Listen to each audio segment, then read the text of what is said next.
CPUs have come a long way since the humble days of my first laptop running on AMD Turion 64X2 mobile technology TL56. Maybe CPU names haven't regressed as much as I thought, but performance hasn't regressed. So I decided to set out and benchmark every CPU I have available to me, from my faithful old Turion in my Latitude D531, the Intel Core i5-3570K, an AMD Ryzen 7 2700X, my current laptop's Ryzen 7 4800U, and a Core i5-12400. I have a couple of benchmarks for some other chips I'll throw in as well, but these computers are currently out of commission, so that testing was a little older and is not as thorough. These will be purely CPU benchmarks. I won't be testing any games, as with half the machines being laptops, I can't exactly test with the same graphics card. These won't be the most scientific tests ever. This is just more for a bit of fun and curiosity's sake. Let's start with the first benchmark that all these systems can run, Cinebench R15. In Cinebench R15, I was able to test all the processors I have available at the moment. The Turion TL56 was only able to run this by me installing Windows Vista on this old laptop that usually runs XP. Vista is still period correct for the machine, as the processor is from 2007. Clearly, however, this device has no business running Cinebench R15, with a multi-core score of just 64.4 average and a single-core score of 32.9 average. In fourth place, we have the Core i5-3570K running at stock. Even this is over 7 times faster than the old Turion chip. For the more modern chips, it's interesting to see the 2700X scoring higher than the 12400, as this will not be the story going forward. In Cinebench R20, I have data for a couple of processors that are currently retired, being either no working computer or having been sold off.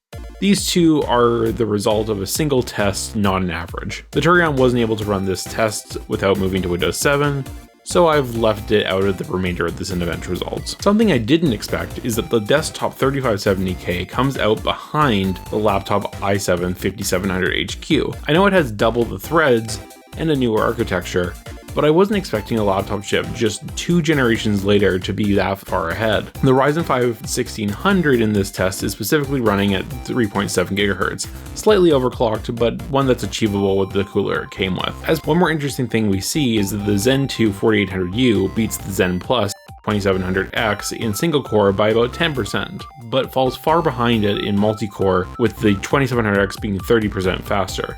The i5-12400 with 1.5 times the cores and 3 times the threads as the i5-3570K is over 4.3 times faster, showing how performance has increased from Intel around the $200 price point, though the 3570K could be overclocked, and the 12400 is a locked part. Cinebench R23 is, as far as I can tell, a more thorough version of the R20 benchmark. The R23 scores here tell basically the same story as the R20 benchmark, so we'll just move on.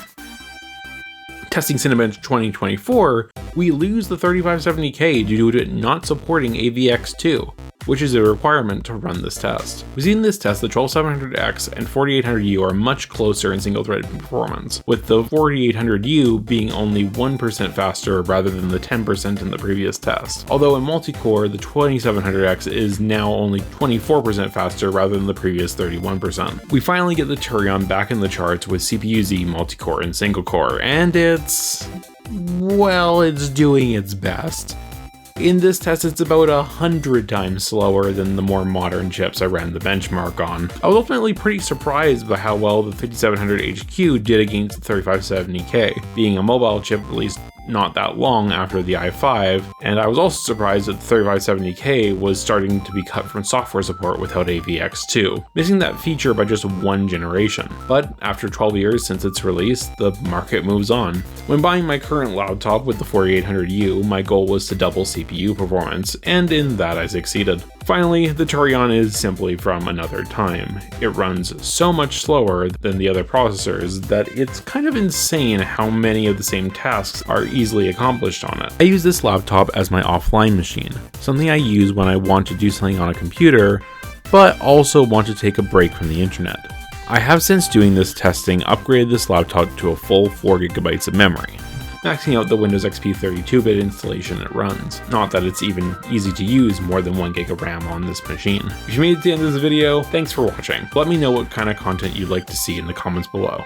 Like the video if you liked it, and if you found it interesting, I'd love if you shared it around. Hopefully, I'll see you in the next one.